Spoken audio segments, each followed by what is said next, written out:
grandes medios se limiten a transmitir la versión oficial de las noticias más llamativas.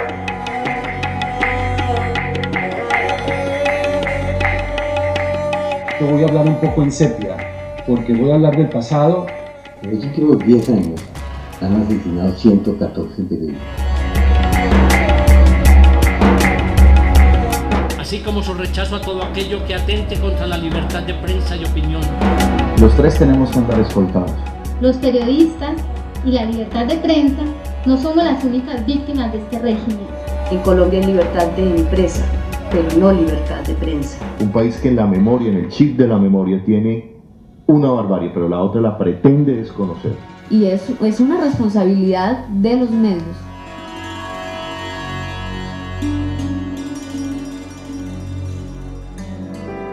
Siempre he defendido la libertad de prensa de mis hijos. Eso no sigamos discutiendo y más bien volvamos a repartir las tajaditas. Gracias por venir al Seminario de Libertad de Prensa que organiza el colectivo Maloca junto con la Agencia Catalana de Cooperación y el Colegio de Periodistas de Cataluña. Colombia, creo que muchos de nosotros somos conscientes del conflicto que tiene desde hace varias décadas. En términos de conflicto político, la comunidad internacional apenas conoce, apenas sabe nada de ello. Ahí es donde los medios de comunicación, no solo colombianos, sino a nivel internacional, juegan un papel determinante. Yo creo que se ha pasado de ser el cuarto poder a ser, en muchísimos casos, un reproductor del discurso del poder, ¿no? Ese es un fenómeno, yo creo que bastante común en la mayoría de países occidentalizados, y en un país como Colombia, con la situación que vive, probablemente sea muchísimo más descarado. Evidentemente, todos vosotros sabéis que la libertad de prensa ha favorecido que muchos regímenes hicieran una transición hacia una democracia plena y realmente representativa. En Cataluña y en general en Europa, la realidad que se comunica sobre Colombia no es la realidad real de Colombia. Se garantiza a toda persona la libertad de expresar y difundir su pensamiento y opiniones, la de informar y recibir información veraz e imparcial, y la de fundar medios masivos de comunicación. Estos son libres y tienen responsabilidad social. Se garantiza el derecho a la rectificación en condiciones de equidad. Y termina, no habrá censura. Yo voy a hablar de la libertad de prensa desde la perspectiva de la propiedad o de la capacidad de crear o fundar medios de comunicación en Colombia. En Perú hablamos de 28 millones de habitantes y más de 15 diarios de circulación nacional. Chile, 16 millones de habitantes, 10 diarios de circulación nacional. Argentina, 39 millones de habitantes y 13 diarios de circulación nacional. Nicaragua, 5 millones de habitantes, 5 medios de circulación nacional.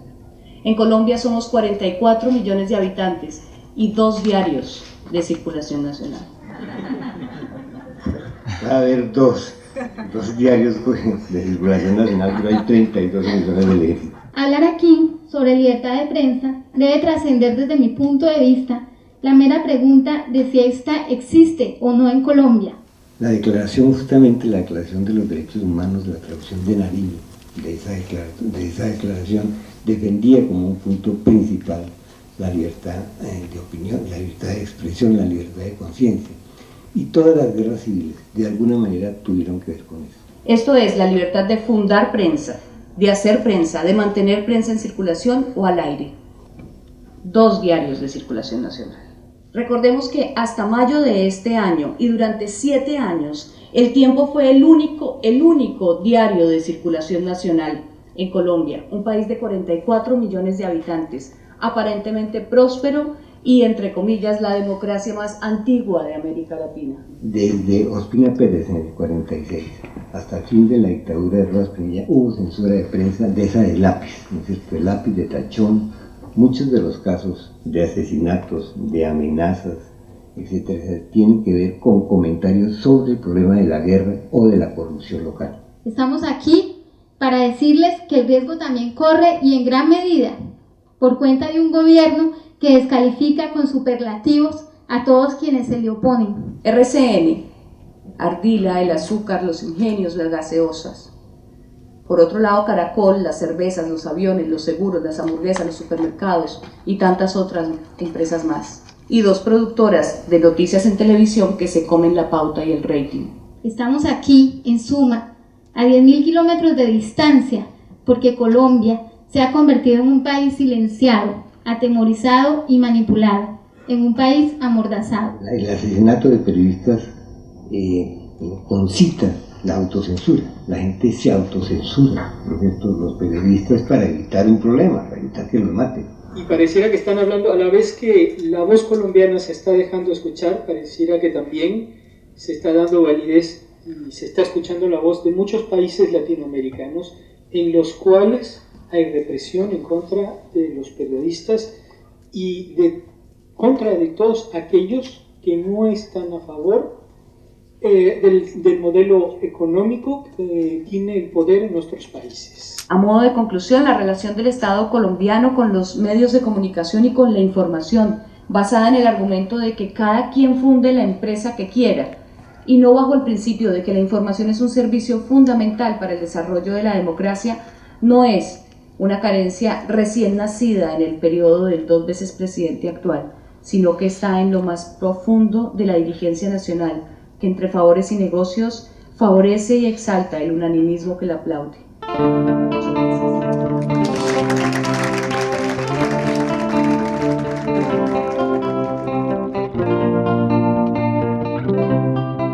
Muchos militares creen que por ser del tiempo se tiene que publicar lo que ellos quieren y publicar la versión oficial solamente. Y afortunadamente he tenido la oportunidad de mostrarles de que no es así. Yo este año publiqué un libro sobre el Plan Patriota y poder hacer el libro fue todo un reto porque los militares me impidieron el acceso a la zona de operaciones, no solamente a mí, a todos los periodistas, y yo entré disfrazada de campesina muchas veces. En 3 oportunidades me agarraron, me echaron mano, me llevaron casi detenida. Siempre los periodistas hemos estado acostumbrados en Colombia por lo menos, a estar en la mira de los intolerantes. El narcotráfico en la década de los 80, el paramilitarismo, la guerrilla, el político corrupto, que no se nos puede olvidar que algunas veces es más peligroso que los otros 3 juntos. Y allá estamos en una guerra de formas. Entonces, depende de la forma como yo hago el periodismo, soy bueno o soy malo. Yo no siento que se haya sobredimensionado el tema del secuestro. Está ahí, es un flagelo, hay que darle horas y horas y horas y visibilizar y visibilizar y visibilizar, pero también con las otras barbaries. También con las otras barbaries. Y con los otros bárbaros. Yo hago un periodismo investigativo donde denuncio que hace 22 años las fuerzas militares que se tomaron el Palacio de Justicia desaparecieron gente, y saqué unas grabaciones de 22 años atrás que hacen que hoy los generales de la época hayan sido llamados e involucrados en procesos. Pues cuando hago esa investigación estoy contra el Estado. Y la libertad de prensa, sobre todo para las regiones, es bien complicada, porque se maneja a otro nivel, porque hay plata de por medio, porque las autoridades civiles manejan la pauta publicitaria, porque los militares intimidan a la prensa regional porque no saben que no tienen el mismo poder. En Bolivia, como creo que sucede con otros países, se ve mucho el tema de las FARC, del tema del secuestro de la guerrilla y bueno, obviamente el tema de Ingrid Betancourt, su compañera Clara, sí ha sido un boom mediático, pero creo que personalmente y a nivel sociedad también hablo que muy poco se sabe de los indígenas desplazados, muy poco se sabe de los desaparecidos. En este momento estamos empezando a hablar de las desapariciones forzadas, de las muertes extrajudiciales, porque el presidente salió y públicamente lo reconoció. Entonces ahora sí hay, no sé, 300, 700, los casos que en ese momento tiene la fiscalía. Pero ¿qué ha pasado de aquí hacia atrás? ¿Dónde están los desaparecidos de los 90? ¿Dónde están las muertes extrajudiciales de los 80? ¿Dónde están las fosas comunes de los 70? ¿Esos no cuentan? O sea, ¿esos no hacen parte de la historia? Lamentablemente vamos a empezar a hablar de estos desaparecidos y de estos muertos campesinos desaparecidos y personas desaparecidas presentadas como muertos en combate hasta ahora, y los otros ya quedaron en el olvido. El diario El País de España le dedicó 2 páginas a la marcha del 4 de febrero. Está bien, listo, estoy de acuerdo con ello, el secuestro, flagelo, en fin, bárbaro. Pero no le dedicó un recuadro a la marcha del 6 de marzo. ¿Qué pasó? ¿Qué pasó ahí?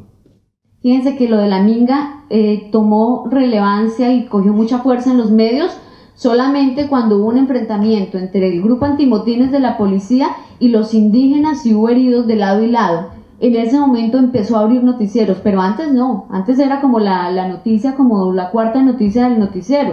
Y yo sigo ese país que tiene esas 2 lecturas de barbarie. Un país que en la memoria, en el chip de la memoria, tiene una barbarie, pero la otra la pretende desconocer, la pretende invisibilizar todos los días. Es muy difícil que podamos construir país hacia futuro. Muy difícil. Yo vengo de cubrir la guerra en Chechenia, en Bosnia. Allá unos hablan ruso, los otros árabe. En Medio Oriente unos hebreo y los otros árabe. Creen en Alá y los otros en Cristo, en Abraham. Pero en Colombia creemos en lo mismo, tenemos la misma bandera, pisamos el mismo suelo y lo peor es que tenemos la misma sangre. El año pasado tuve el respaldo para publicar toda la infiltración de la mafia al ejército, y al señor Santos y al ejército pues no le gustó ni 5. Me costó amenazas e intimidaciones, pero el periódico, creo que, como decimos en Colombia, se dio la pela de hacer la publicación y contar cómo las fuerzas especiales estaban trabajando con la mafia y se hizo, y así como ese caso hay muchos otros casos. Entonces yo hablo por mí y hablo de mi experiencia dentro del tiempo. Y tengo que decir que antes de pensar en el cheque, he pensado en la responsabilidad que tengo al asumir el cargo que tengo. Hace poco conocí el caso de un dueño de un gran grupo mediático que reúne a la redacción y le dice: aquí apoyamos al presidente Uribe. No les tuvo que decir más. Ya el periodista sabe, bueno, notificados. En el año 2004, el 75% de las amenazas contra defensores de derechos humanos y periodistas en Colombia fueron amenazas contra sus hijos, sus esposas o sus familias.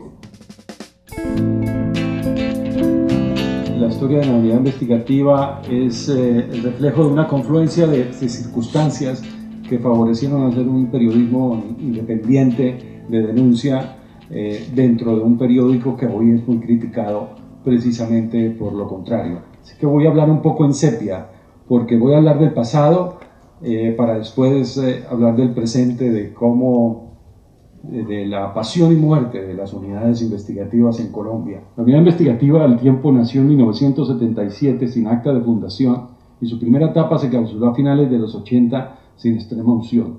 Contagiado por la fiebre que había despertado el escándalo de Watergate, Sapper regresó a Estados Unidos con la idea de que Colombia caería muy bien una prensa como la norteamericana, independiente, crítica e investigativa.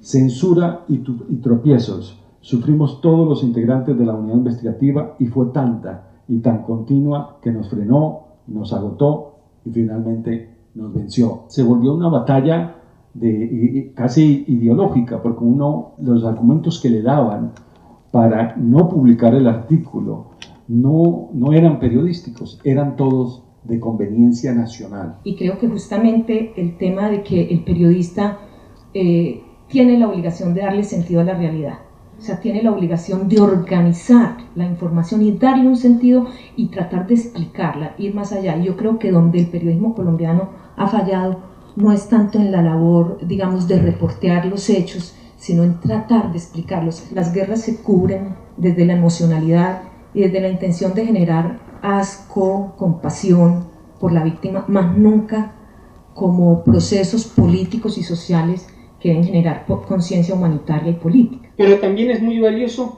que le den la voz, que le sigan dando voz a todos aquellos a los que quieren acallar por medio de las armas, por medio del engaño, por medio del asesinato. En todo este proceso, si algo importante ha pasado, es que ha empezado a emerger la víctima como un actor social. Ha empezado a emerger la víctima con poder, no la víctima solo que llora, que se lamenta, sino que también reivindica sus derechos y la restitución de su condición como ciudadano. Sin embargo, creo que la parapolítica para mí quedó en medio camino. Vuelvo y digo, yo creo que eso prácticamente se acabó. Creo que el tema de las empresas nunca se investigó. Yo creo que así como muchos sectores de la sociedad estuvieron durmiendo con el enemigo, desde Escobar hasta ahora, los periodistas pues tuvimos también, por acción o por omisión. Les cito un dato nada más: la casa del periodista en Armenia se llama Carlos Leder, que fue donada por Carlos Leder, es uno de los fundadores del cartel de Medellín. El comportamiento de los grandes medios en lo que tiene que ver con el genocidio de la Unión Patriótica es el análisis del papel de los medios en permitir un silencio y un desconocimiento que estimuló la acción, que garantizó la impunidad y que alentó la repetición. Era casi que un silencio total, un silencio sepulcral. Entonces nosotros desde la asociación dijimos, bueno, ¿qué podemos hacer, no? ¿Qué podemos hacer para que al menos esta información se sepa en las ciudades, se sepa afuera? Y se pensó en la idea de crear una agencia de prensa, que es lo que finalmente fundamos, ¿no? Y después, claro, después del programa dijimos que se puede hacer de forma ligera, rápida y barata, y el internet, ¿no? Entonces el internet como pensado hacia afuera. Estamos hablando de un impacto a nivel de la comunicación muy pequeño.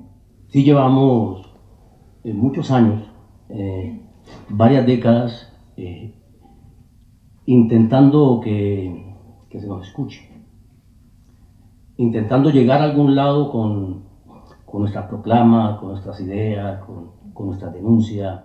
Y entonces yo estaba pensando antes de sentarme acá que nosotros somos como eso un poco, ¿no? Los medios de comunicación alternativa, echamos un mensaje con todos los problemas que tenemos para echarlo y a veces nadie nos escucha, estamos muy atomizados.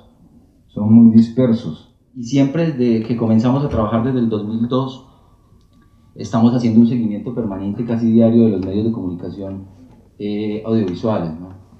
Entonces el video ofrece como un contraste entre lo que son los medios en Colombia y la realidad de las comunidades. Esta noche en Primera Línea, el comandante de las fuerzas militares, general Carlos Alberto Ospina, revelará las pruebas que tiene el ejército para demostrar que sus soldados no participaron en la masacre de 8 personas en Urabá. Pero sí, la mayor parte de los medios están confabulados con el paramilitarismo.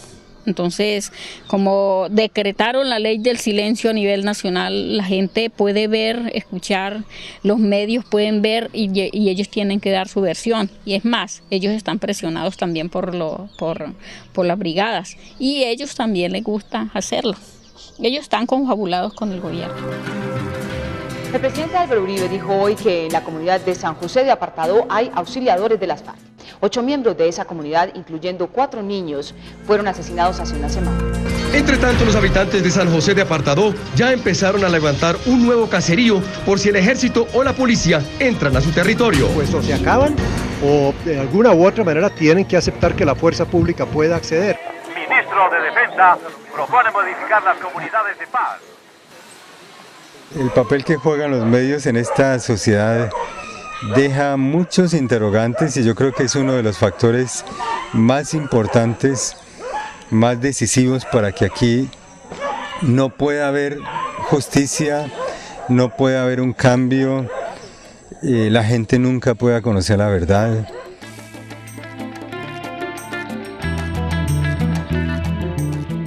¿Qué mirada da a Europa, a Colombia? Hay unos países que lo miran porque tienen grandes intereses en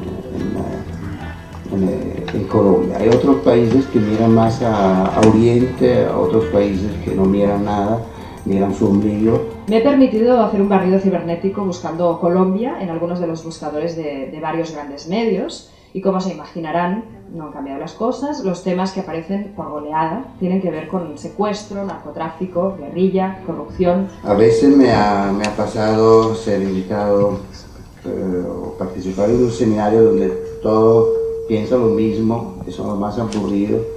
Puede tener opiniones diferentes, pero una cosa importante es que tenemos que destruir barreras, muros y es importante la confrontación, ¿no? La publicación dice que en Colombia el personaje más influyente es el jefe de la Casa Blanca, quien determina, comillas, determina la estrategia de conducción de la guerra en este país a través del Plan Colombia. Yo creo que si ha habido algo que nos ha hecho daño es la guerra contra el narcotráfico y el narcotráfico. El grupo Prisa, como saben, es el principal grupo multimedia de España, significa Promotora de Informaciones S.A. Es un imperio de la comunicación, de la cultura, la educación, digamos, tiene como estas tres patas. Tiene como publicación más destacada el periódico El País, pero también dispone de 400 emisoras de radio en España y en América Latina. El Grupo Planeta es una auténtica multinacional también en su ideología, además, a pesar de dedicarse hasta el momento solo a medios de comunicación, libros y productos culturales y educativos. No es un conflicto fácil para entender. Uno más lo analiza, más estudia, más aclara las cosas. Pero ¿cuántos periodistas tienen el tiempo de leer, no digo un libro, no un artículo? ¿Cuántos periodistas tienen esta actitud? En las voces de cientos de periodistas asesinados, exiliados, amenazados, con la complicidad de gobiernos de países como el nuestro, que se jactan de tener libertad para informar.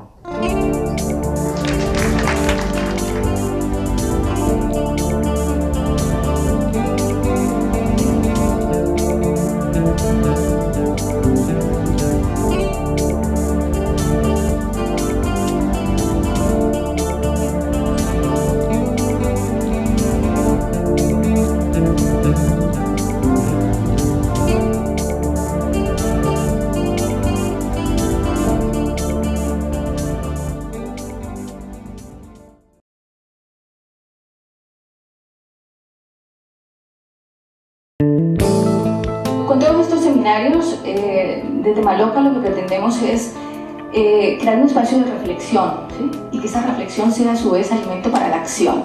Creemos que la jornada ha sido muy positiva, queremos sobre todo agradecer a todos los ponentes. Yo creo que de Temaloca, y lo digo de manera muy sincera, nos sentimos contentos, además, de haberlos conocido, de haberlos escuchado.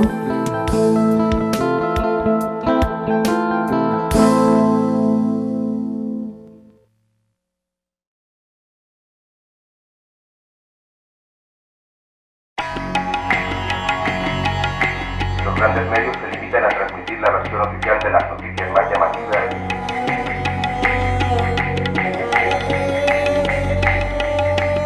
Yo voy a hablar un poco en sepia, porque voy a hablar del pasado.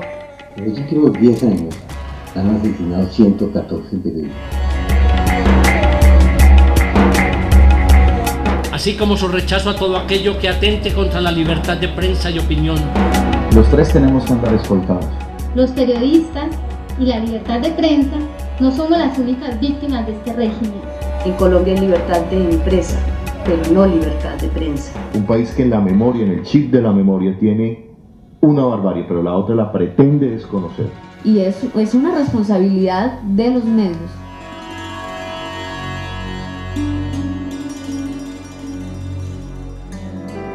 Siempre he defendido la libertad de prensa de mis hijos. Eso no sigamos discutiendo y más bien volvamos a repartir las tajaditas.